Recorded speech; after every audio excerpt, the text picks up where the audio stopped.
realmente explorar. El día de hoy estaremos prácticamente entrando en un tema bastante profundo, conocido por muchos de la iglesia, ignorados por muchos fuera de la iglesia. El título de esta clase es La oscuridad momentánea. Y vamos a estar leyendo varias escrituras y creo que nos va a ayudar a tener una mejor perspectiva precisamente de lo que queremos enfocar. Si alguien me ayuda, por favor, o pastor Jorge, vamos a dar diferentes escrituras. Le voy a pedir primeramente a nuestro hermano José que me busque Hebreos capítulo 11, verso 6. Posteriormente le voy a pedir a nuestro hermano Williams que me ayude con Romanos capítulo 9, verso 20 y 21. De allí le voy a pedir al pastor Jorge que me ayude con Romanos capítulo 9, verso del 8 al verso 16. De ahí yo estaré leyendo Malaquías capítulo 1, verso 2 al 5. Y le voy a pedir a nuestra hermana Jessica que nos ayude con Génesis 25, 23. De esta forma vamos a poder todos compartir un poquito de los diferentes escritos que tenemos. Y Dios nunca y no debe de ser cuestionado de manera despectiva sobre las cosas que Él hace y las razones por las cuales Él hace. Ningún hombre obviamente está obligado a creer en Dios, pero los que creemos en Él estamos dispuestos a confiar en su amor con plenamente. E incluso en aquellas cosas que a veces no entendemos, aún en ello confiamos en Dios. ¿Qué dice Hebreos 11:6?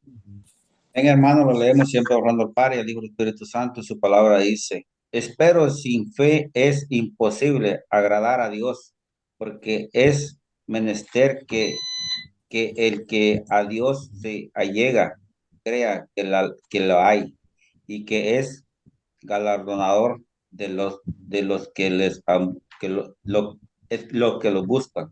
De los Amén. que le buscan. Amén, amén. Así que el escritor dice, empero sin fe es imposible agradar a Dios, porque es menester que el que a Dios se allega, crea que le hay y Amén. es galardonador de los que le buscan. Gloria sea al Señor. Gloria a Por eso Dios. el apóstol Pablo estaba agobiado, yo me imagino, en su corazón por el pueblo, por el pueblo judío. Recuerda que ellos habían rechazado, o más bien dicho, ellos fueron rechazados por su incredulidad, de modo de que Dios se había vuelto a los gentiles para la composición principal de su iglesia como su esposa, como la novia para su hijo. Pero la fe de Pablo en Dios no fue sacudida. Es más, para aquellos que encuentran fallas en la iglesia, porque siempre hay aquellos que buscan fallas para poder desacreditarla, para poderla minimizarla, para poder decir que su mensaje está erróneo, errado, que usted y yo hemos errado. Miremos las palabras del apóstol Pablo en Romanos capítulo 9, verso 20 y 21. Amén. Mas antes, oh hombre, ¿quién eres tú para que alterques con Dios? Dirá el vaso de barro al que lo labró: ¿por qué me has hecho tal? ¿O no tiene potestad el alfarero para hacer de la misma masa un vaso para honra y otro para vergüenza? Aleluya. Qué palabras del apóstol Pablo. Más, o sea, a nosotros o a aquella persona dice, ¿quién eres tú para que alterques con Dios? ¿Por qué estar cuestionando siempre ese plan divino? Pero recordemos que Pablo sabía que los profetas habían anunciado el llamado de los gentiles. y el rechazo temporal de Israel. Estaba dispuesto a dejar la razón solo Dios, porque solo Dios sabe por qué y cómo hacer las cosas. Cuando Dios hace una elección, obviamente que es lógico pensar que hay otros que no son elegidos. Y a veces, más bien, debemos de entender que todo tiene un propósito de parte de Dios y tiene una razón. Los escogidos pueden no tal vez parecer mejor calificados, pero si Dios ha escogido ese barro para hacer un vaso, para el uso que Dios ha delineado, que Dios ha escogido, entonces eso es. Dios había decidido elegir a Israel, pero simplemente Israel había elegido desechar a Dios. Mas aún así, por amor a Israel y su fidelidad a la promesa del pacto con Abraham, a la promesa con pacto con Isaac, hizo unas promesas en la cual cuando nació Jacob, ¿verdad? Que después su nombre fue cambiado a Israel, las promesas continuaron a través de Israel, pero a largo plazo. Eran para que todas las naciones de la tierra fueran bendecidas. Debemos recordar que todavía debemos de creer y confiar en Dios por un elemento invisible, aunque no lo vemos. Sabemos que su amor fue la razón de su elección. Pero veamos qué dice Romanos capítulo 9, verso del 8 al 16. ¿Por qué amó Dios más a Jacob y rechazó a Esaú? ¿Qué dice Romanos capítulo 9, verso del 8 al 16? Amén. Dice, Dice, quiere decir, no los que son hijos de la carne, estos son los hijos de Dios, mas los que son hijos de la promesa son contados en la generación. Porque la palabra de la promesa es esta, como en este tiempo vendré. Y tendrá Sara un hijo, y no solo esto, mas también Rebeca concibiendo de uno, de Isaac nuestro padre.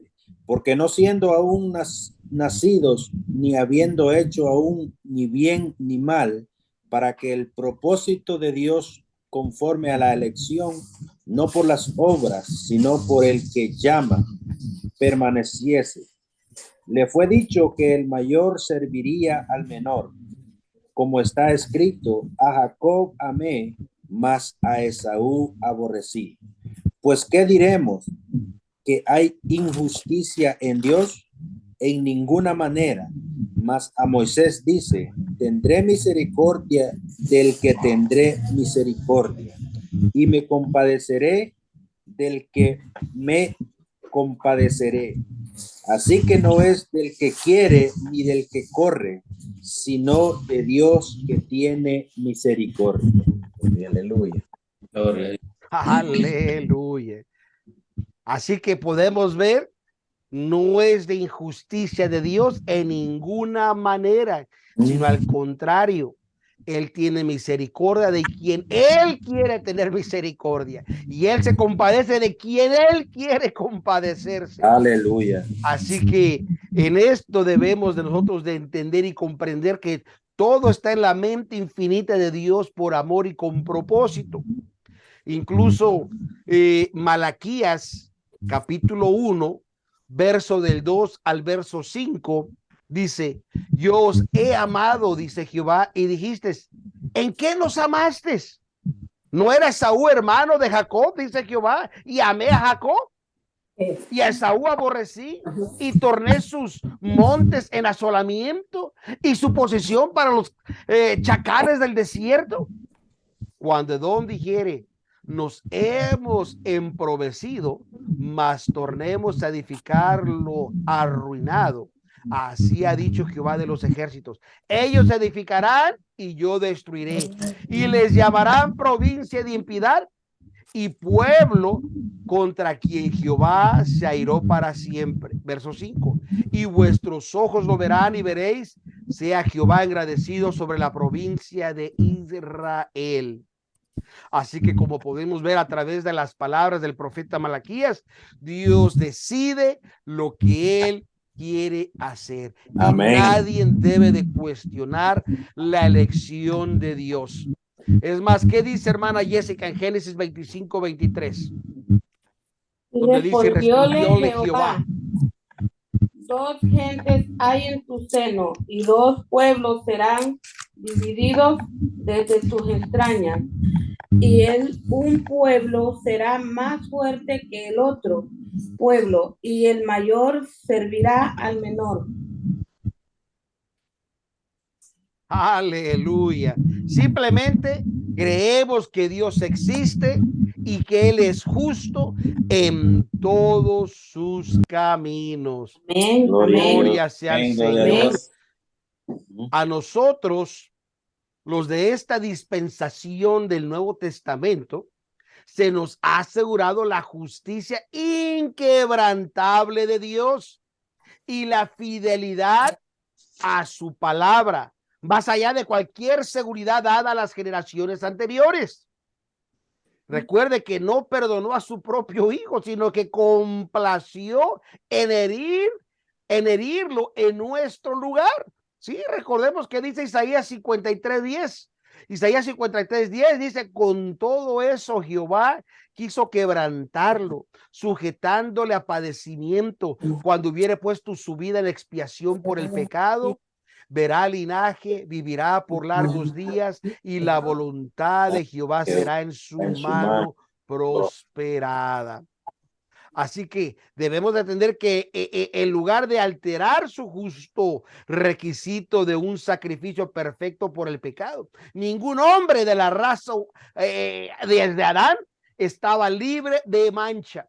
Solo su hijo, el Hijo de Dios, podía calificar por lo que en amor lo entregó para satisfacer plenamente las justas demandas de su propia ley santa, justa Amén. y buena. Gloria a ¿Qué Dios. dice? Alguien me ayude rápidamente en Romanos 7:12. Romanos 7:12. Romanos 7:12, de manera que la ley a la verdad es santa, y el mandamiento santo y justo y bueno. Con razón podemos confiar en él, porque todo lo que Dios hace es santo, Amén. justo Amén. y bueno. Gloria a Dios, gloria a Dios. Es más, recordemos que cuando Moisés reafirmó el pacto de Dios a los oídos de Israel acerca del final del viaje por el desierto, él les recordó. Y es más, Pastor Jorge, búsqueme rápidamente Deuteronomio 31, verso del 16 al verso 18. Y hermano José me busca Josué 24:31. Deuteronomio me dijo. Recordemos que sí, Deuteronomio 31 del 16 al 18. Esto es cuando Moisés reafirmó el pacto de Dios a los hijos de Israel al final del deseo, cuando él les dijo que las bendiciones de la obediencia y las maldiciones de la desobediencia. Y el Señor le habló directamente en esta escritura. Josué, ¿qué me dijo, hermano? Perdón. Deuteronomio 31. A usted le dije Josué 24:31. Amén, gracias. Deuteronomio Después le voy a 31, pedir sí, 16 al 18, ¿verdad? del 16 al 18. Amén. Sí. Ok, dice, y Jehová dijo a Moisés, he aquí tú vas a dormir con tus padres, y este pueblo se levantará y fornicará tras los dioses ajenos de la tierra a donde va, estando en medio de ella, y me dejará e invalidará mi pacto que he concertado con él. Y mi furor se encenderá contra él en aquel día, y los abandonaré y esconderé de ellos mi rostro, y serán consumidos y hallarán muchos males y angustias, y dirá en aquel día, no me han hallado estos males, porque no está mi Dios en medio de mí. 18, empero yo esconderé ciertamente mi rostro en aquel día por todo el mal que ellos habrán hecho por haberse vuelto a dioses ajenos.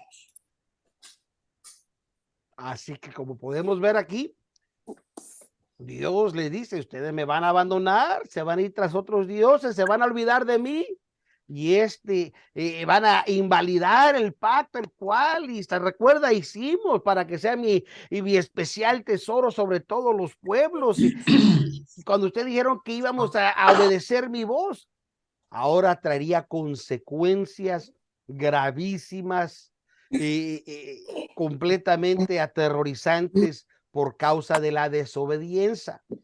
Esta siniestra predicción no se cumplió de inmediato, obviamente. Es más, durante los años de liderazgo de Josué, ellos sirvieron al Señor. Así dice Josué 24:31. ¿Cómo dice, hermano José?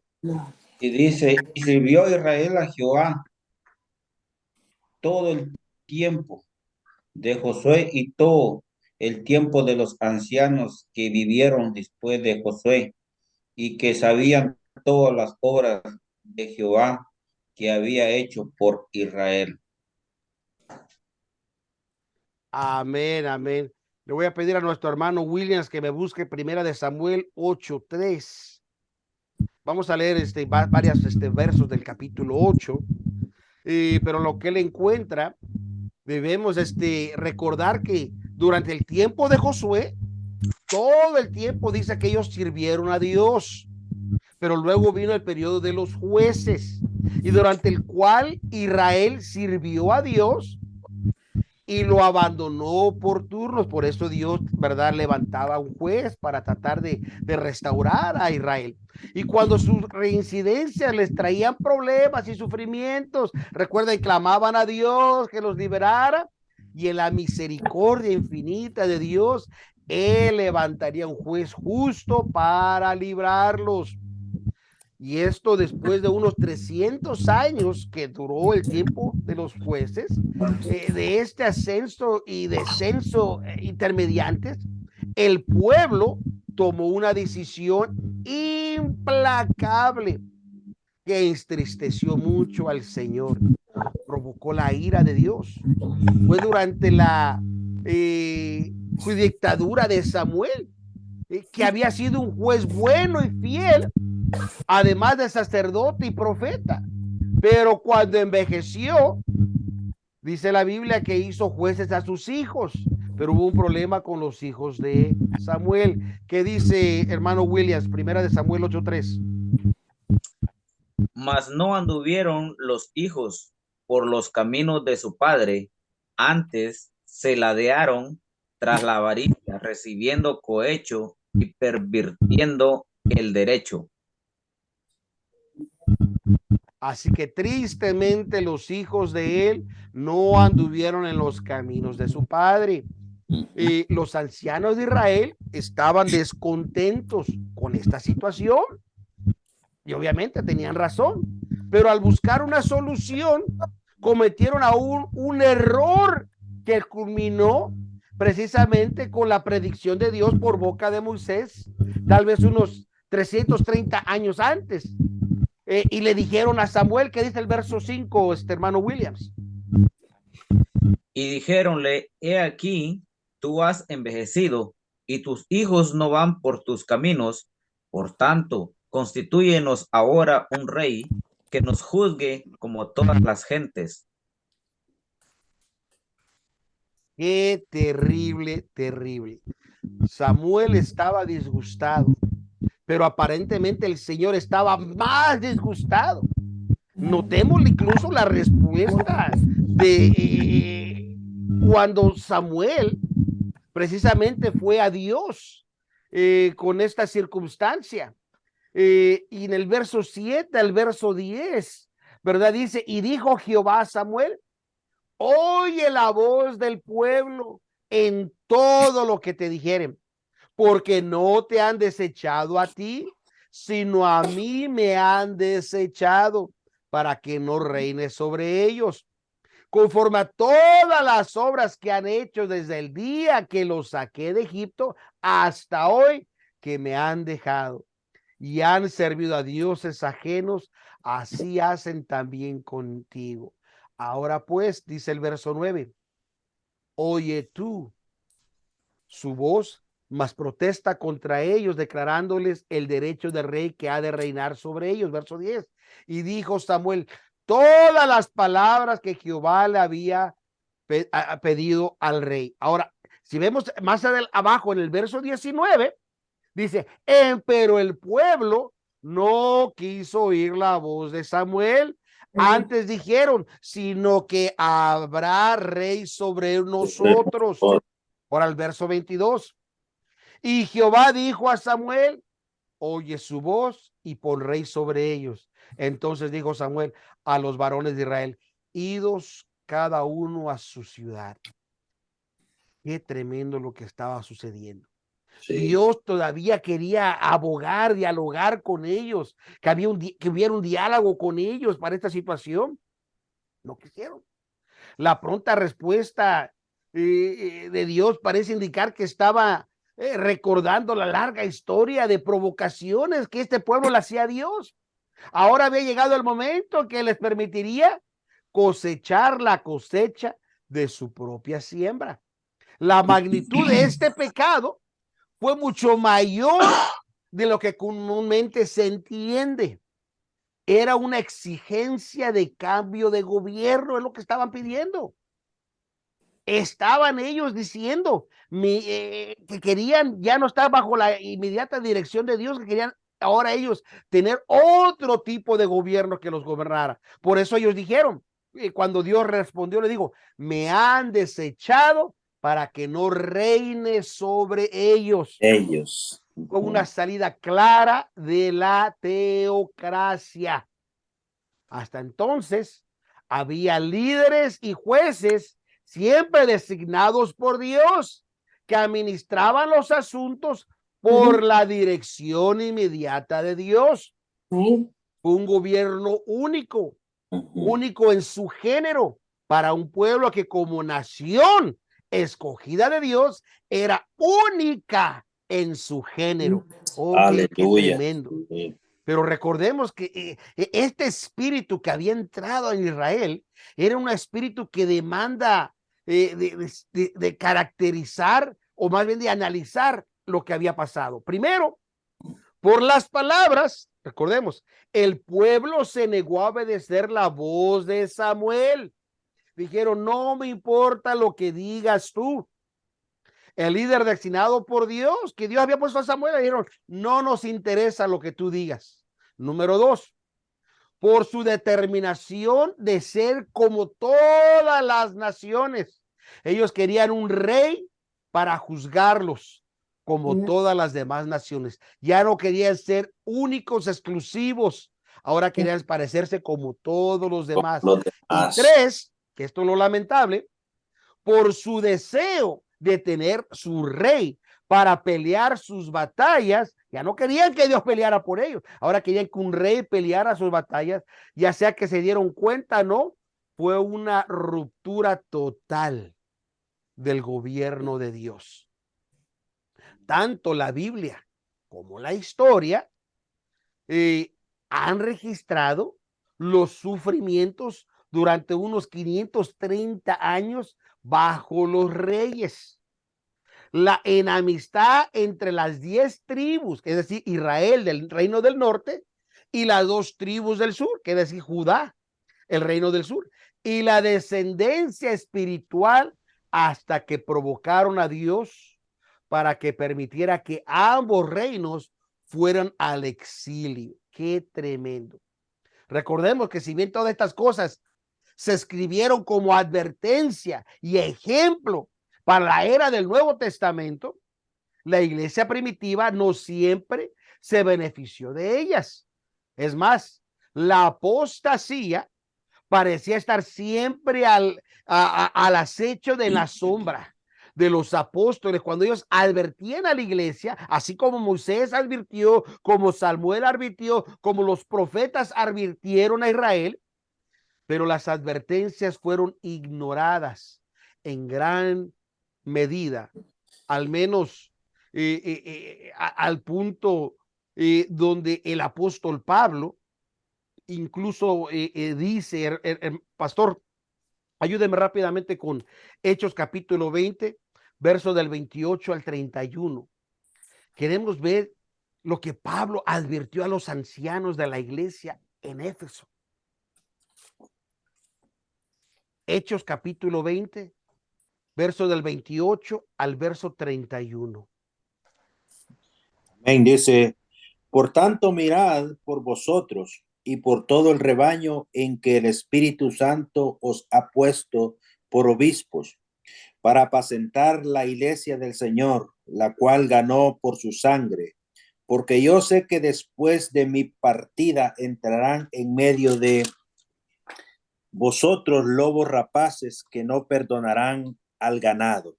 Y de vosotros mismos se levantarán hombres que hablen cosas perversas para llevar discípulos tras sí. Por tanto, velad, acordaos que por 3 años de noche y de día no he cesado de amonestar con lágrimas a cada uno. Las palabras del apóstol Pablo haciendo una plegaria a la iglesia. Y les dice, miren, debemos de cuidar el rebaño. El Espíritu Santo nos ha puesto a apacentar, nos ha puesto como obispos para apacentar la iglesia, no mía, la iglesia del Señor, la cual Él ganó con su sangre. Amén. Pero Gloria a Pablo Dios. sabía que cuando Él ya no estuviera, dice que en medio de vosotros iban a entrar lobos rapaces, es decir, aparecen ser oveja, aparecen ser como nosotros, hablan como nosotros, se visten como nosotros, actúan como nosotros, pero en realidad son lobos rapaces que no perdonarán al ganado. No les importa quién se pierda, no les importa quién se vaya, no les importa nada con tal de lograr su objetivo.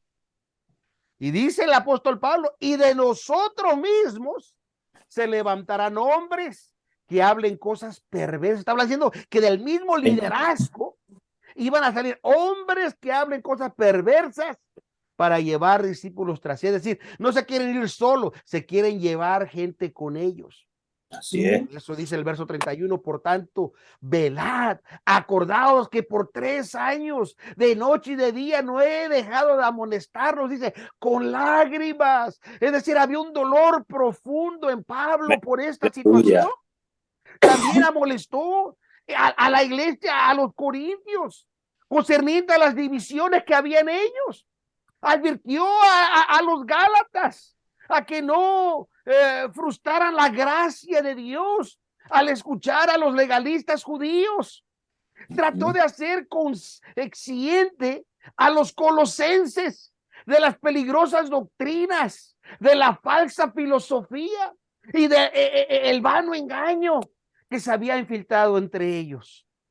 Incluso en sus cartas a Timoteo, a Tito, Pablo escribió sobre los desórdenes que ya estaban afianzándose en la iglesia, sobre los tiempos peligrosos que estaban, que les avecinaban.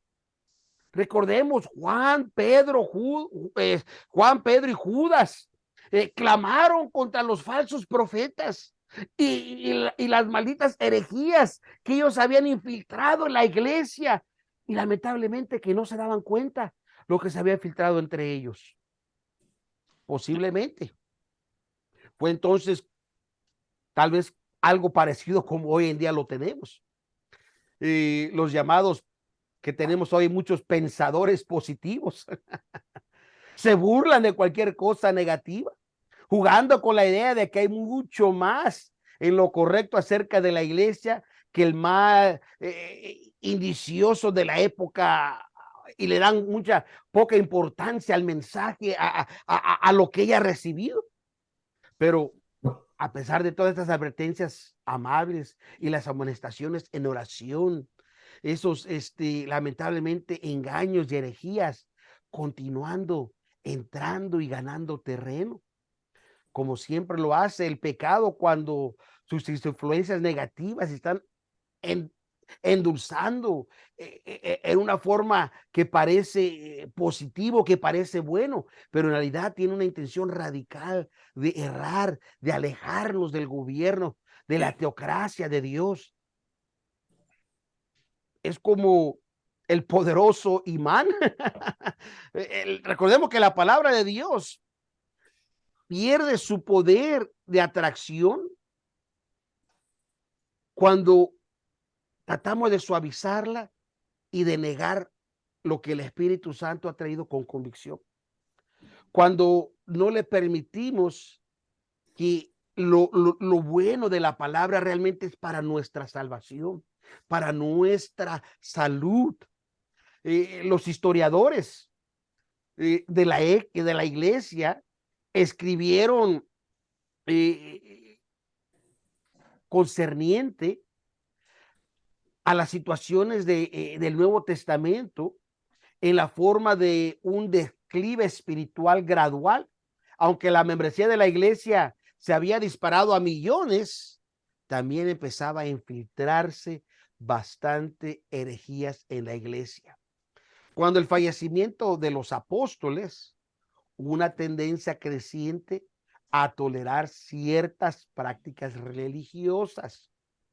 Incluso, por ejemplo, este es un ejemplo, la iglesia popular, la iglesia católica, la iglesia ortodoxa, en fin, incluso otras instituciones religiosas, dice, no todo lo que la Biblia dice lo tenemos que hacer porque hay tradiciones que son más antiguas que antes que existiera la Biblia y por lo tanto tenemos que seguir haciendo esas cosas. Bueno, esto entró a que entraran y se toleraran esas falsas prácticas, que la cual llevaron al paganismo por los gentiles que habían abrazado el cristianismo. Y aunque el elemento fiel sufrió severas persecuciones por la fe, como dijo Judas, que una vez fue dada a los santos, en general, la iglesia parece que relajó su guardia espiritual. En consecuencia, los altos estandartes de moralidad anteriores que se habían escrito ya no se mantuvieron tan consensuadamente y probablemente o posiblemente podemos decir que aún más peligrosa fue la pérdida de la lealtad y el respeto a los principios teocráticos. Escúcheme bien. La falta a la teocracia permitió el declive de la iglesia.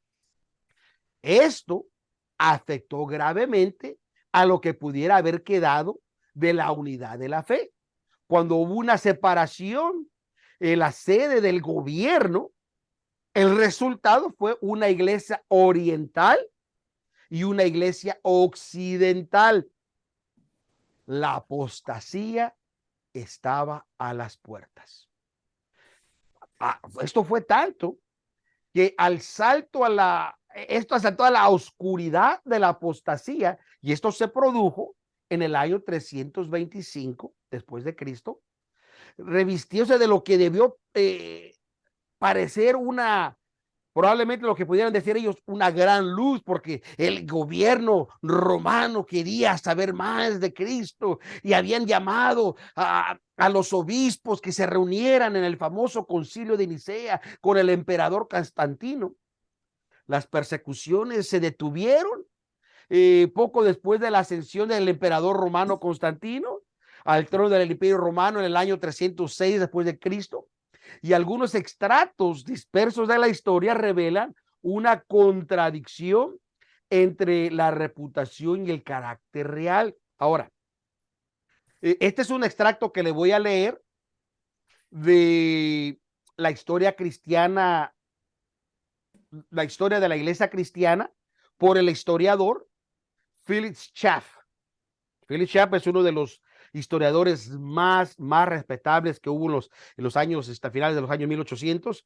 En su volumen 3, en el capítulo 1, en su cómpido, él escribió esto: Constantino, el primer César cristiano y uno de los emperadores romanos más dotados, enérgicos y exitosos, fue el primer representante de la idea imponente de una teocracia cristiana o de ese sistema de política que supone que todos los súbditos ser cristianos conecta los derechos civiles y los derechos religiosos y considera a la iglesia y al Estado como dos brazos de un mismo gobierno divino en la tierra. Ojo, él vio que la idolatría había sobrevivido a sí mismo en el Imperio Romano y que solo el cristianismo podía insuflarle nuevo vigor y brindarle apoyo moral. Por lo tanto, desde el año 313 se colocó en estrecha relación con los obispos. Se hizo paz y armonía. Incluso su primer objetivo en las controversias donásticas y arianías, él aplicó precisamente lo que se llama el predicado de Iglesia Católica, que quiere decir universal, para todos los documentos oficiales. Al principio, Constantino reverenció todos los dioses como poderes misteriosos y hasta el final de su vida conservó el título y la dignidad de Pontifex Máximo, que quiere decir, ese es el latín, sumo sacerdote de la jerarquía pagana. Es decir, sus monedas llevaban en un lado las letras del nombre de Cristo y por el otro lado la figura del dios Sol. Su inclusión personal al cristianismo y su confianza en el poder mágico de la señal de la cruz aumentaron, pero no renunció en realidad formalmente al paganismo y no recibió el bautismo hasta, se cree que en el año 337, cuando fue colocado en el lecho de la muerte. Hay que reconocer con todo pesar que su progreso en el conocimiento del cristianismo no fue un progreso en la práctica de las virtudes, sino al contrario, su amor a la ostentación y su prodigalidad y su suspacia y su dispositivo aumentaron con fuerza. Es más, le preocupaba más promover la posición social externa de la religión cristiana como proveer su misión interna.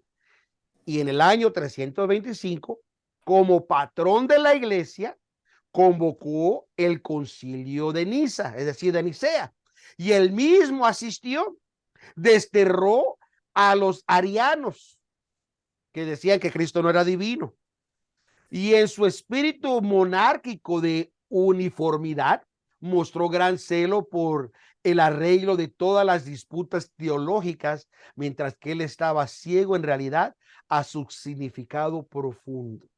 Como les digo, este fue el extracto que le estoy leyendo de la historia de la iglesia cristiana por el historiador Philip Schaff, el volumen 3, capítulo 1. Ahora, con esto se puede ver que a partir de estas observaciones en el concilio de Nicea fue una forma, o más bien dicho, una toma de control de la iglesia por parte del gobierno romano, sin la objeción de la iglesia, porque la iglesia no se opuso. Es más, se reunieron 318 obispos en ese famoso concilio, el cual había sido convocado por ese emperador Constantino. En lo que respecta a la jurisdicción de la iglesia, sin que se hiciera mención de un moderador o de un supervisor ordenado por Dios, como se delinea en el sucesor de Santiago, asumió la autoridad el mismo emperador para redactar un credo para el arreglarlo de ciertas para el arreglo de ciertas disputas doctrinales. Recordemos que Constantino ejerció una gran influencia. Todos querían ser importantes, estar al lado del emperador. Imagínense que Biden llamara al pastor Jorge, llame al hermano José, llame al hermano William para poder discutir cosas bíblicas. Oh, ¿quién no quisiera estar ahí, verdad? Es el presidente el que te está llamando. En este caso era Constantino, el emperador. Todos estaban ahí. Así que dentro de esta influencia, esencialmente cometieron ellos el mismo error que había cometido la iglesia en el desierto, cuando rechazaron el gobierno, es decir, la teocracia, y exigieron un rey. Ahora ellos decían, está bien, vamos a dejar que el emperador sea el que gobierne y reine sobre nosotros. Ahora, debemos recordar que técnicamente la iglesia de Dios dejó de funcionar en el instante que ellos aceptaron ese credo y comenzaron los casi 15 siglos de la Edad Media bajo lo que se conoce como la iglesia estatal, lo que erróneamente se denomina historia de la iglesia. Para ese periodo en realidad es la historia de una organización apóstata, excepto obviamente por los aflorecimientos periódicos de rayos de luz que venían. Y la verdad, debajo de la cubierta cada vez mayor de escombros de credos y formas, creencias por el hombre y rituales y tradiciones, que había rayos de luz que Dios quería resurgir de nuevo a la verdad que había sido cubierta por las mentiras. Los días de los reformadores como Lutero, Wesley, hombres temerosos de Dios que fueron inspirados por Dios. Nos recuerda, por ejemplo, la era del reino dividido del Antiguo Testamento. Ambos lados, reino del norte y reino del sur, ambos lados compitieron por un reconocimiento especial, pero ambos le fallaron mucho a Dios. Solamente se agradó muy poco. Pero finalmente llegó el tiempo profético de la restitución de todas las cosas. La restauración de la iglesia de Dios, como Él lo había ordenado desde el principio. La presencia de Dios se ve claramente en las palabras del profeta Isaías. Pastor, ayúdeme rápidamente. Isaías, capítulo 54, verso del 6 al verso 8. Y hermano José, usted me busca Isaías, capítulo 60, verso 1. Amén, hermano. 54, 4 al 8. Verso del 6 al 8, sí. Del 6 al 8. Porque como a mujer dejada y triste de espíritu te llamó Jehová, y como a mujer moza que es repudiada, dijo el Dios tuyo. Por un pequeño momento te dejé, mas te recogeré con grandes misericordias. Con un poco de ira escondí mi rostro de ti, por un momento más. Con misericordia eterna tendré compasión de ti, dijo tu Redentor Jehová. Gloria a Dios. Aleluya, gloria a Dios. Por un momento te dejé, pero te recogeré con grandes misericordias. Oh, bendito sea el Señor. Por un momento escondí mi rostro de ti, mas con misericordia eterna tendré compasión de ti, dijo Jehová, tu Redentor. Oh, bendito sea el Señor.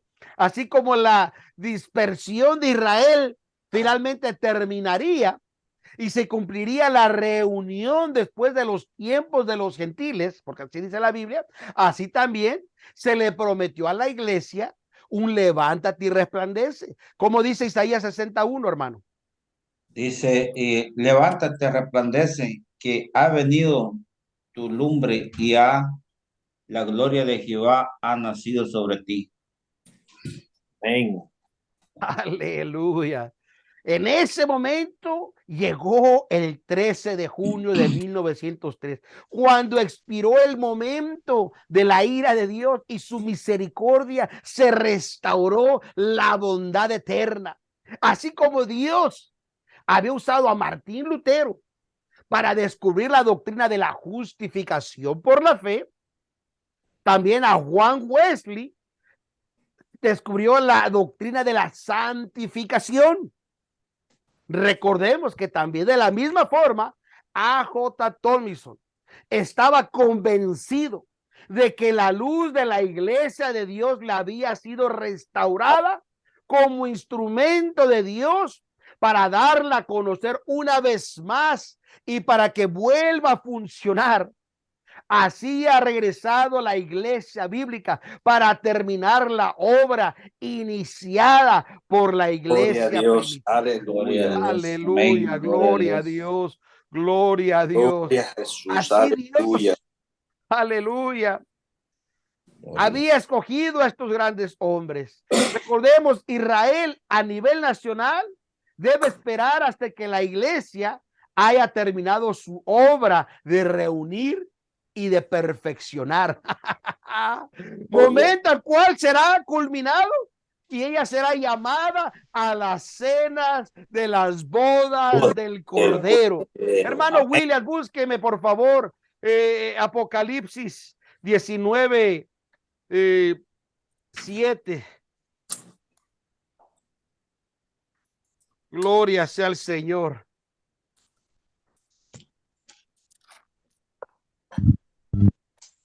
Vamos a leer del 7 al 9. Por favor, hermano Williams. Oh, gloria sea al Señor. Y pastor, usted ahorita me va a leer Isaías 54, verso 9 y verso 10. Pero vamos primero con Apocalipsis. Oh, gloria a Dios. Sí. Gocémonos y alegrémonos y démosle gloria, porque son venidas las bodas del Cordero, y su esposa se ha aparejado, y le fue dado que se vista de lino fino, limpio y brillante, porque el lino fino son las justificaciones de los santos. Y él me dice, escribe, bienaventurados los que son llamados a la cena del Cordero. Y me dijo, estas palabras de Dios son verdaderas. Aleluya. Dios. Dios no miente, son palabras verdaderas. Aleluya, gloria a Dios. Aunque el espíritu de apostasía parece que continúa obrando, especialmente entre los santos del reino, debemos recordar la profecía de Isaías, cuando indica que nunca más ella iba a ser dejada. Isaías 54, 9 y 10, ¿cómo dice, pastor? Dice, porque esto me será como las aguas de Noé, que juré que nunca más las aguas de Noé pasarían sobre la tierra. Así he jurado que no me enojaré contra ti ni te riñiré, porque los montes se moverán y los collados temblarán, mas no se apartará de ti mi misericordia, ni el pacto de mi paz. Vacilará, dijo Jehová, el que tiene misericordia de ti. Gloria a Dios, gloria a Dios. Los individuos salvos y los grupos fieles que están en el reino de Dios escucharán y van a prestar atención a la voz del gran pastor. Y ellos abandonarán las enseñanzas y las formas de piedad erróneas a medida de que la iglesia del Señor se levante como un brillo cada vez mayor sobre la iglesia. Ellos van a poder salir de ese lugar. Recordemos lo que dice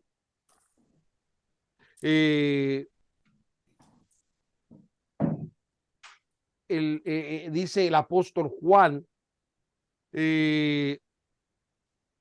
precisamente cuando dice salir de en medio de ellos. Y debemos recordar ese llamado. Como el 18:4. Debemos recordar precisamente en Apocalipsis, creo, 18:4. 18:4, amén. No, capítulo 20, 18:4. Sí. ¿Qué dice 18:4? Y oí otra voz del cielo que decía, salid de ella, pueblo mío, para que no seáis participantes de sus pecados y no recibáis de sus plagas. Amén, gloria, gracias, hermano. Así que saldrán de ellas y tendrán que venir a la voz del gran pastor. Es más, Isaías 60, continuando con el hermano José, verso del 2 al verso 5. ¿Cómo dice, hermano José? Isaías 60, del 2 al 5 dice, porque he aquí que tinieblas cubrirá la tierra y escurrirá los pueblos. Mas sobre ti nacerá sobre Jehová, ti. sobre ti será visto su gloria, y andarán la gente a tu luz, y los reyes al resplandor de tu nacimiento. Alza tus ojos en alrededor y mira todo esto que han juntado. Vinieron a ti tus hijos, vendrán de lejos, y tus hijas sobre el lado serán criados. Entonces verán y resplandecerá y se maravillarán y enseñarán tu corazón que se haya vuelto a ti la multitud de la mar La multitud. y la fortaleza de la gente haya venido a ti. Bendito sea Dios. Oh, gloria a Dios, gloria a Dios, gloria a Dios, gloria a Dios. Esas son las promesas eternas que tenemos hoy en día. Recordemos que para que la luz brille, tiene que haber más oscuridad. Y eso es lo que pasa en este mundo, tanto el mundo secular como el mundo religioso. Entre más oscuro y pecado entre en ellos, más resplandecerá la santidad del Señor. Oh, bendito sea el Señor, gloria a Dios, gloria a